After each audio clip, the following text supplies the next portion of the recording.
Hi, my name is Jeff Pagano and welcome to the Harpin On Rugby podcast. Joining me this week is someone back for cap number 78. Welcome back to Mr. Leinster royalty himself, aka Tom Coleman. Good to be back again, Jeff. Thank you for having me. Always good to get back on after a nice win.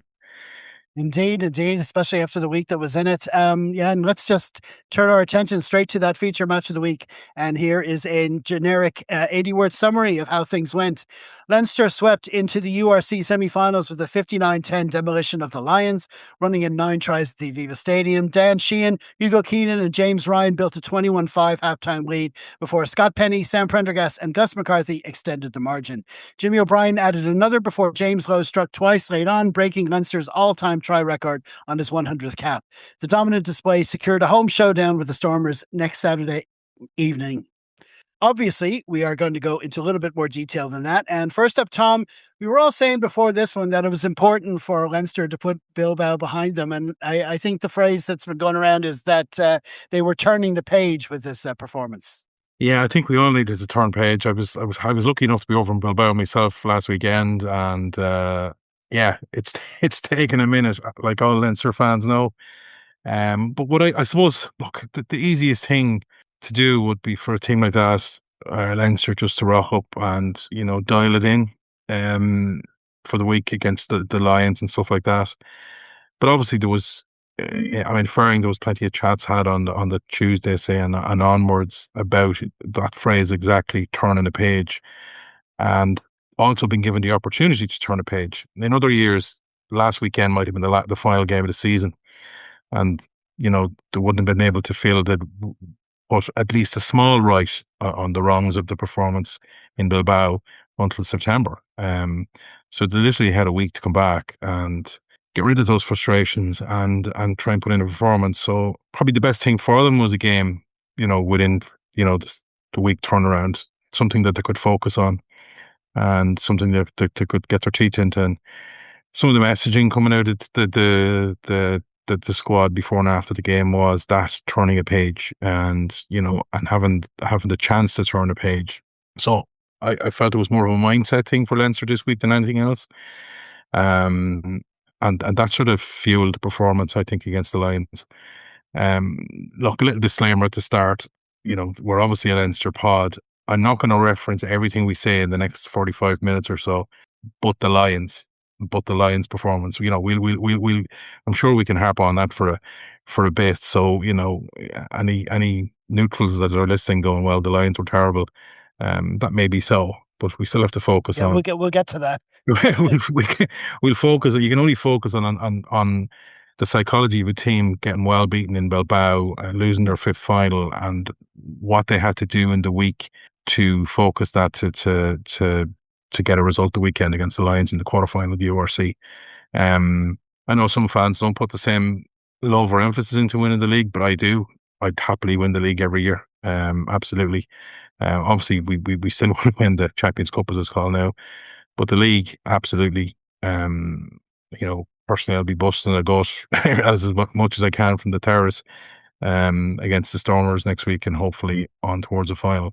So it is important, and it's important for the players to put Bilbao behind them, and I think that did fuel, as I said, I think that did fuel into a performance the weekend, and they sort of had the bit between their teeth. In situations like that, no matter what level you've coached it, you come off a terrible result, and there's an expression, I'm sure it's in Dublin as well, but it's like shit or get off the pot. And basically Leinster this week had to shit or get off the pot. So you either dial it in, put in a performance, or you don't.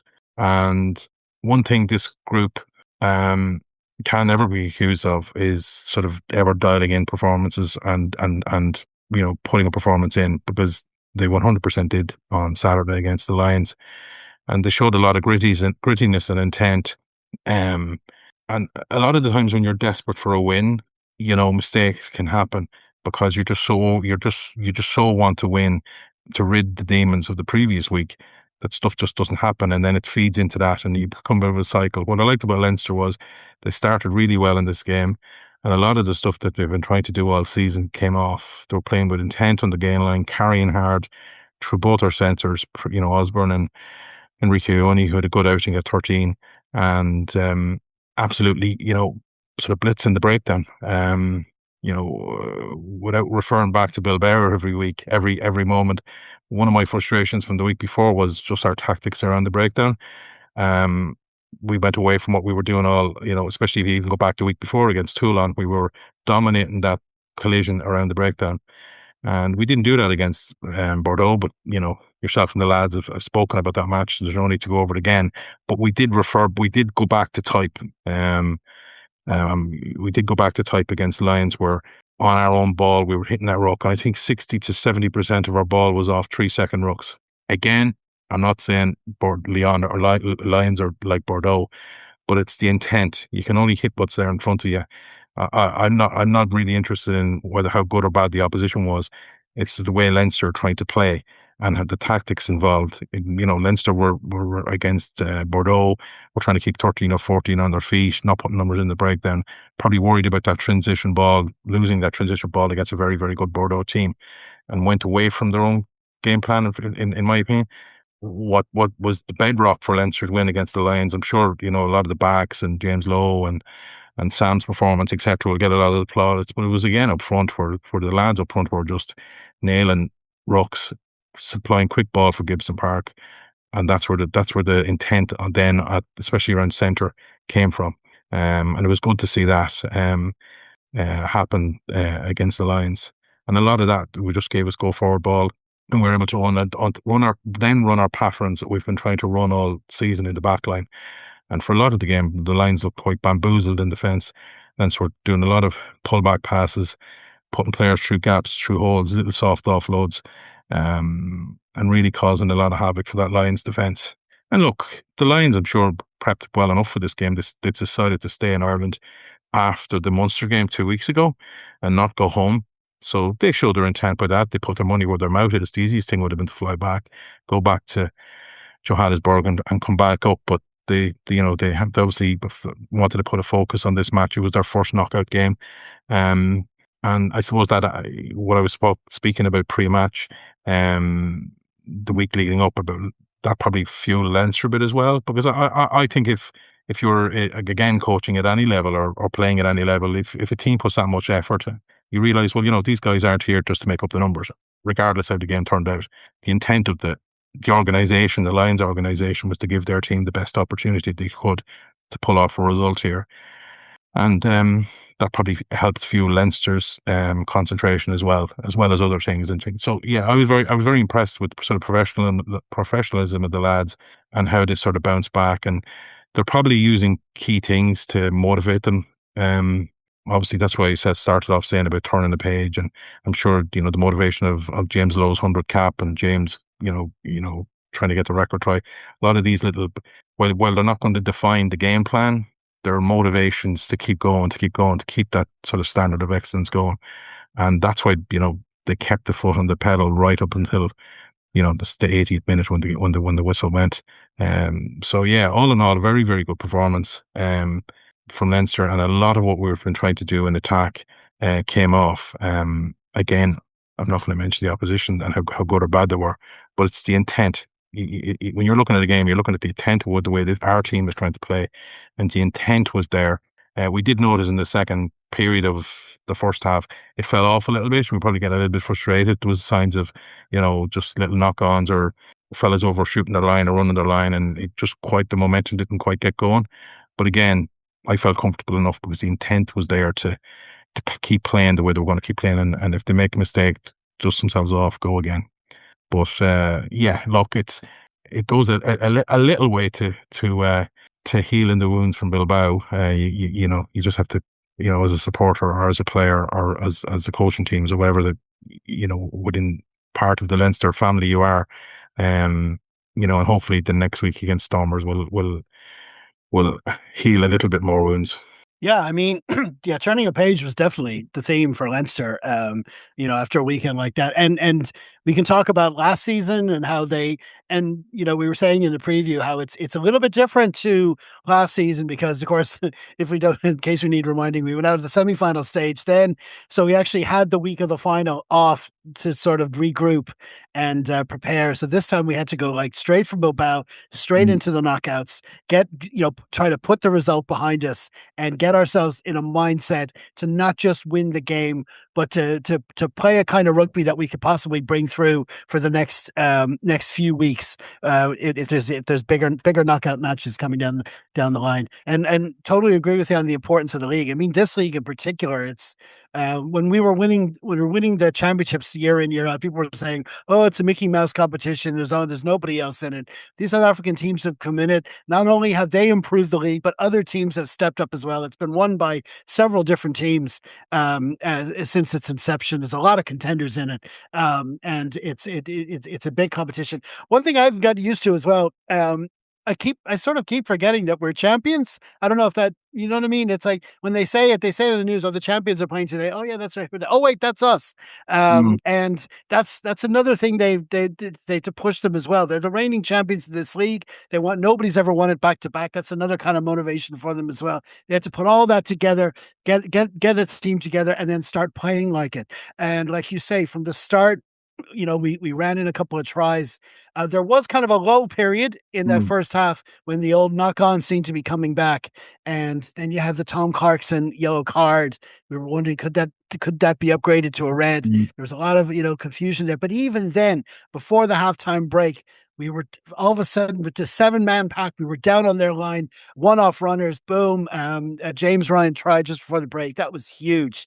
And just the fact that they gathered themselves up to do that and not, a lot of teams would have just say, listen, just get to the break and see what happens. But either side of the break, we scored tries, a man down, and we settled down from there. I mean, like I said, we will talk about the opposition a bit later, so we're not ignoring that, but we still had to do it on our side. And there's other times when you're such deflated that even if the opposition was below par, we may have struggled to beat them.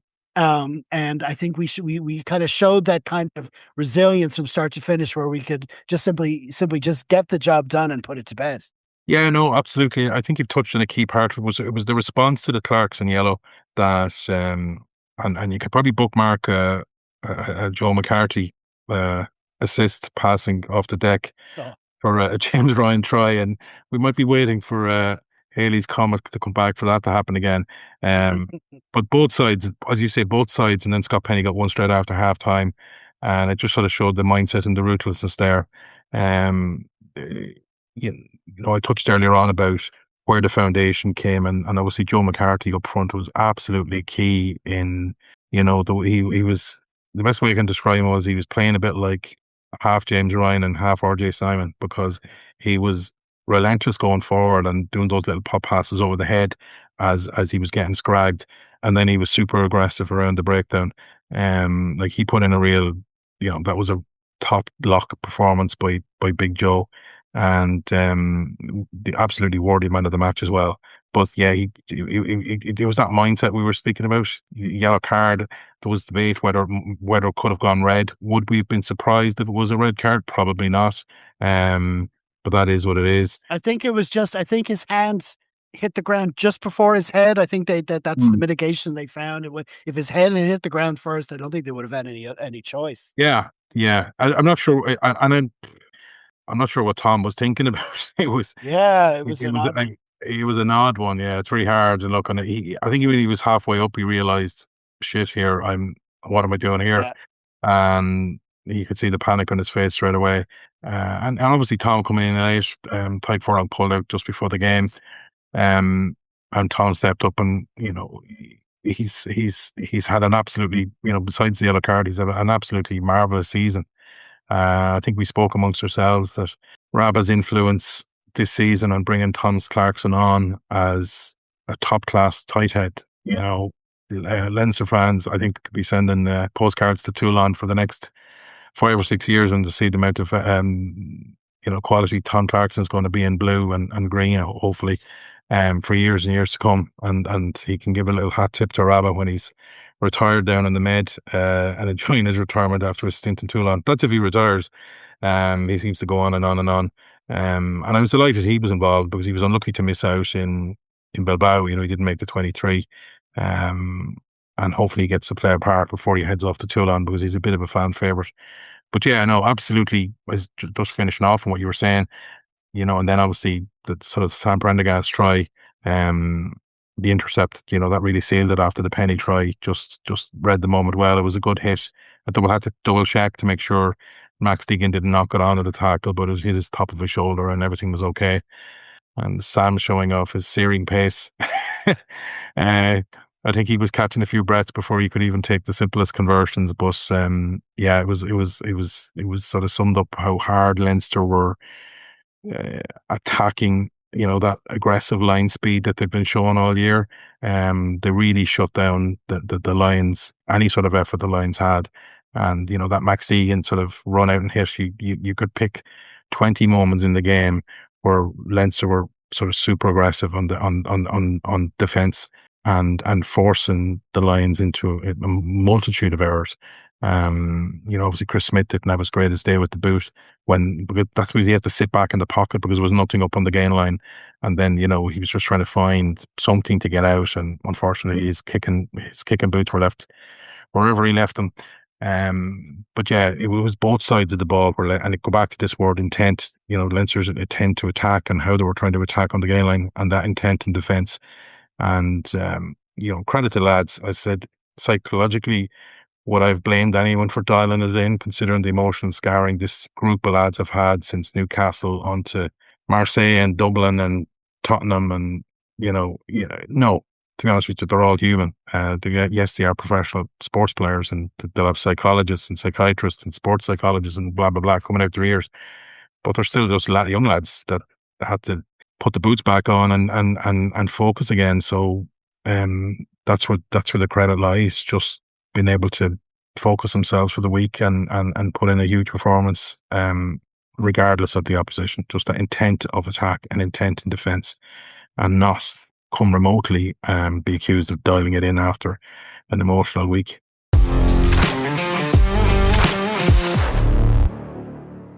Well, elsewhere in the URC quarterfinals, Glasgow beat Connacht 33-21. Their scrum and maul laying the platform as Staines' double and McKay's try punished Connacht each time they clawed back within 7, injuries further hampering the visitors. The Bulls overpowered Munster 45-14 in Pretoria, racing to an early lead, then pulling clear again before and after halftime despite Munster tries from O'Donoghue and Nankerville. The Stormers defeated Cardiff 44-21, their dominant scrum and maul driving 6 tries as they pulled away in the final quarter after Cardiff had twice closed the gap. So it was 4 comfortable enough home wins, and the semi-finals are now set for next Saturday, the 6th of June, with Glasgow hosting the Bulls in Murrayfield at 2:30pm. Then Leinster play the Stormers at the Aviva, kicking off at 5:30pm. And we will be harping on the other remaining URC contenders for our bonus chat, which will post on our YouTube channel Tuesday morning. But now we must return to that quarterfinal in the Aviva Stadium. And while there was important business to be done, demons to be exercised, and the quarterfinal to be won, Saturday's side plot surrounding James Lowe simply couldn't be ignored. And I doubt the second half in particular could have been scripted better, could it? No, it's like, emotionally, just anyone that was at the game, or I know a group of us were chatting online throughout the game. Like, you couldn't be more, in his words, you couldn't be more stoked for a guy than James Lowe.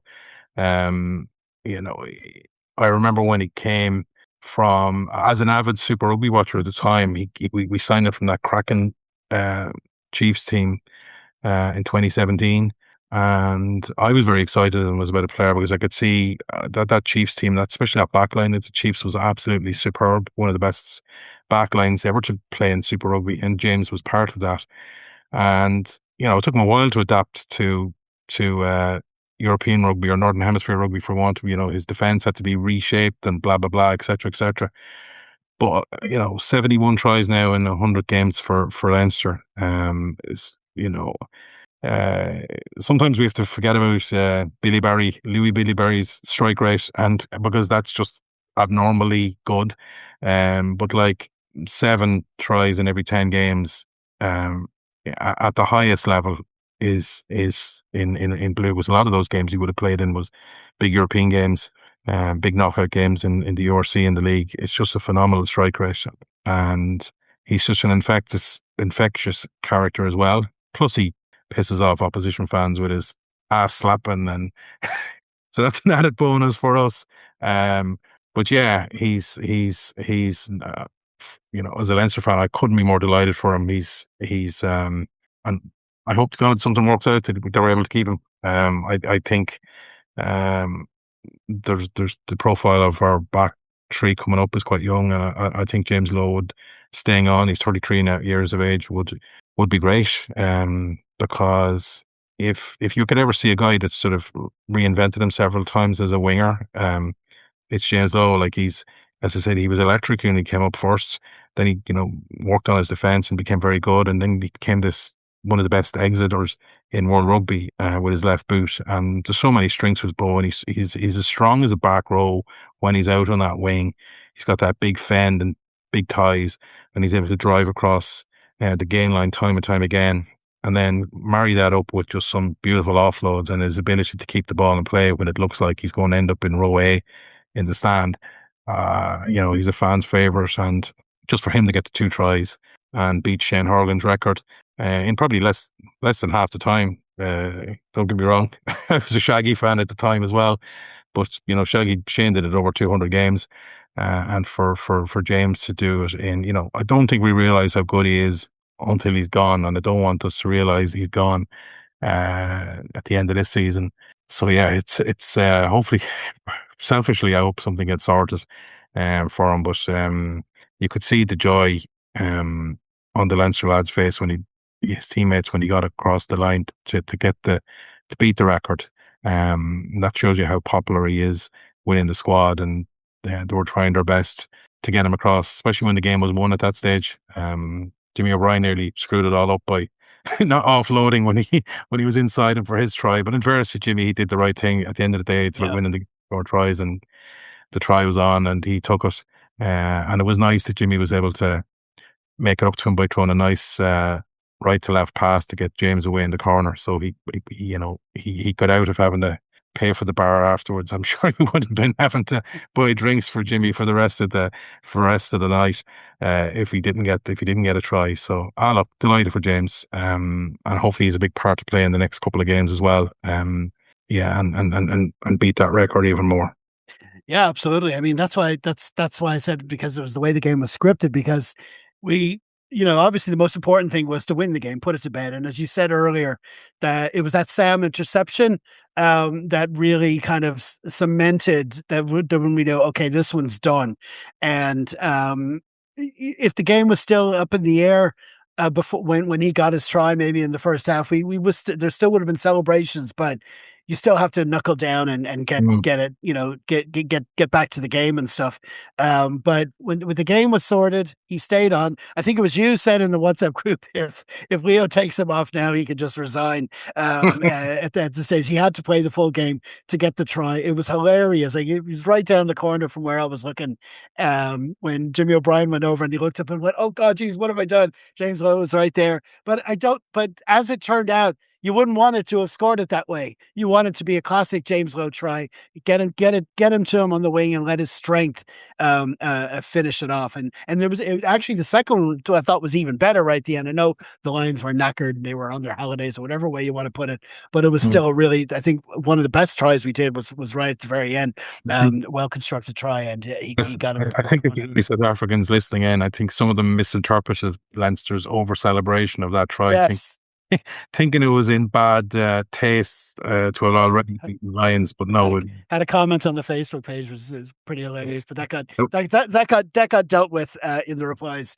But listen, yeah, that's so. Congratulations to James Lowe. Obviously, I spoke about him in a video on Saturday morning. Hopefully, we all want him to stay, but if we know how the Irish rugby system works, and you've got the timing of the World Cup, age profiles, other players coming through, there's a lot to be factored in, and we'll just see what happens. But like you say, hopefully, at the very bare minimum, he's a part to play for us over the coming weeks, for the rest of the season. Okay, well, listen, So it was a good overall team performance, and we've harped on that already. We've talked about James Lowe kind of subplot, but there were some interesting individual displays that are worth bringing up.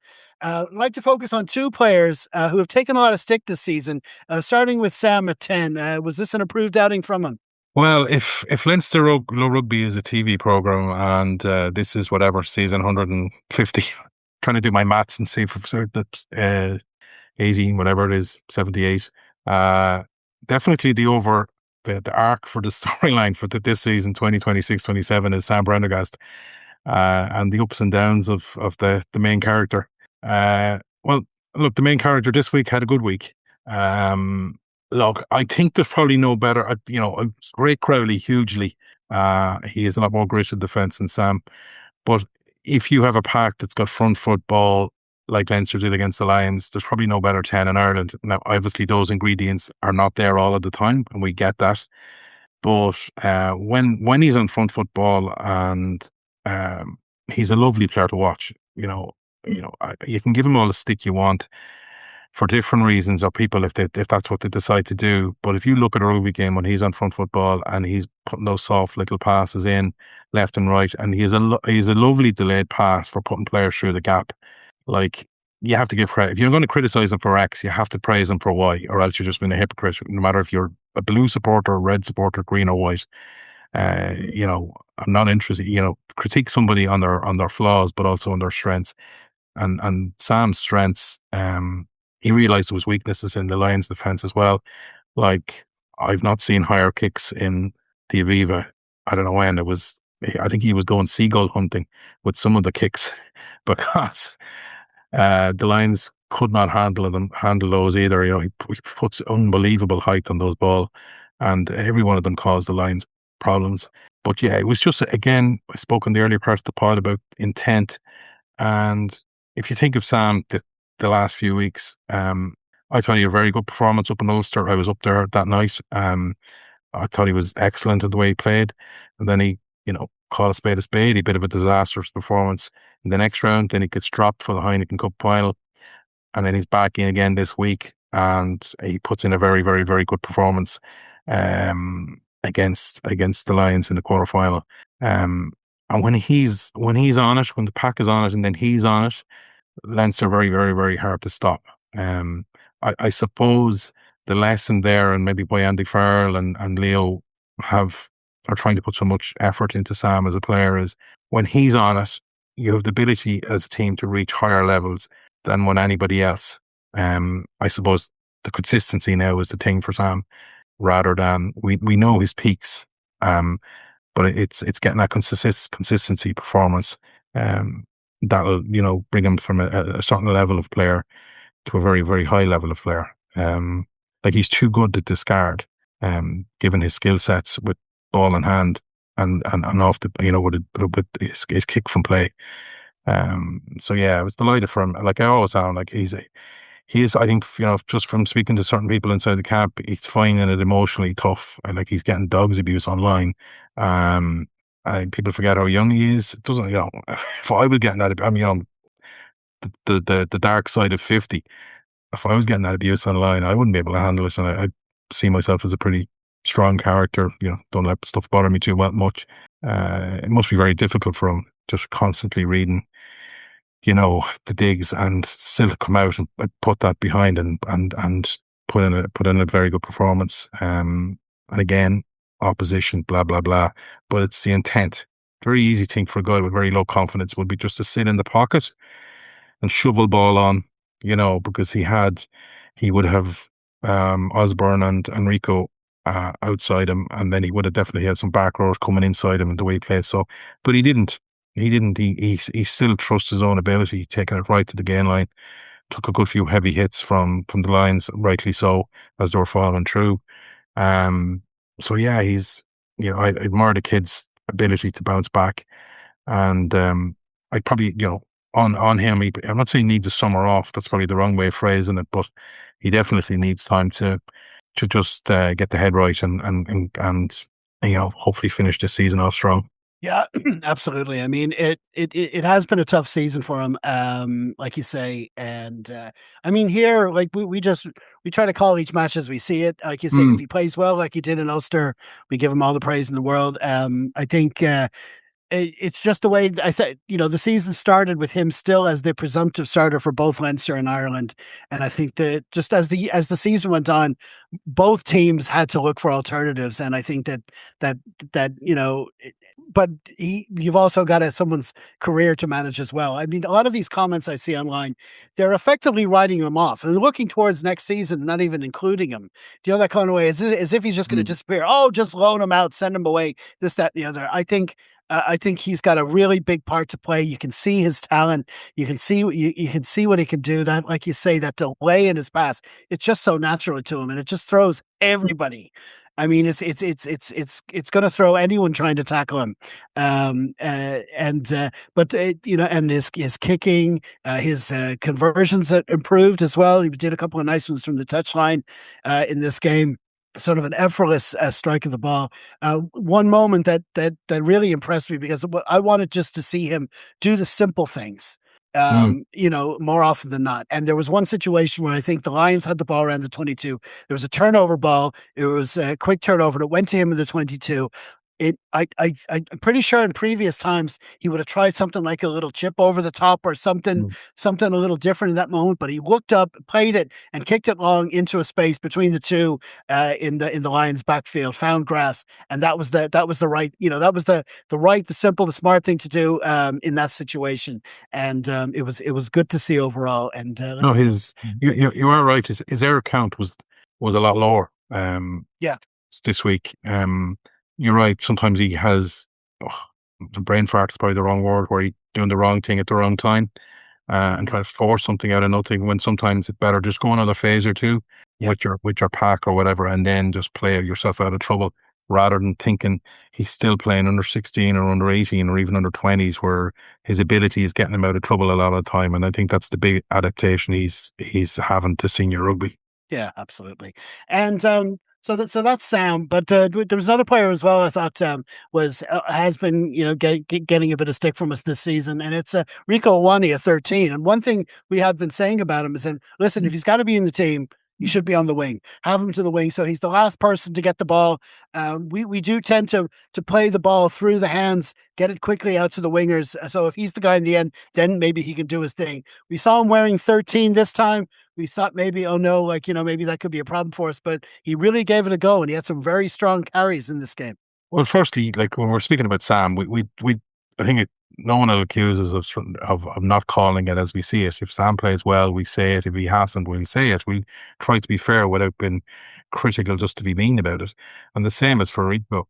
Um, I think somebody from the Auckland Blues must have been up in Dublin on holidays and said, "Here, lads, the factory reset button is here," because I was sort of looking at Rico of 2015 again.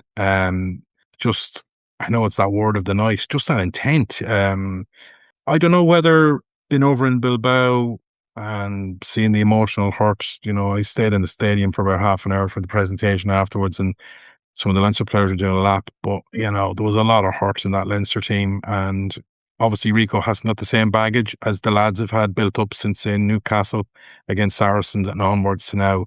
It's gone on, and he's also now a teammate of these lads. And again, I'm inferring a lot here because I don't know the case, but there's something clicking him, as in just you see mates or teammates just hurting so much. You're like, frack it.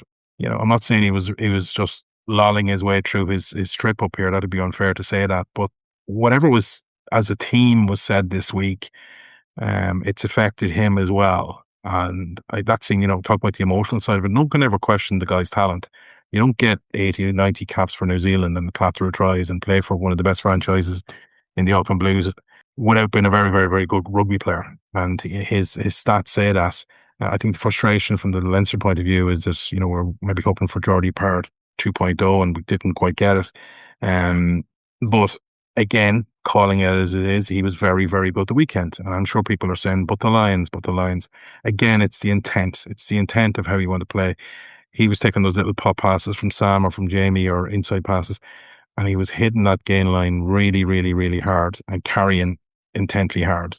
You can query all the tackle attempts till the cows come home, but again, it's the intent of I'm going to play in a certain way to drive what I can do and drive the team and give them a better attacking platform. And it was Reiko of old.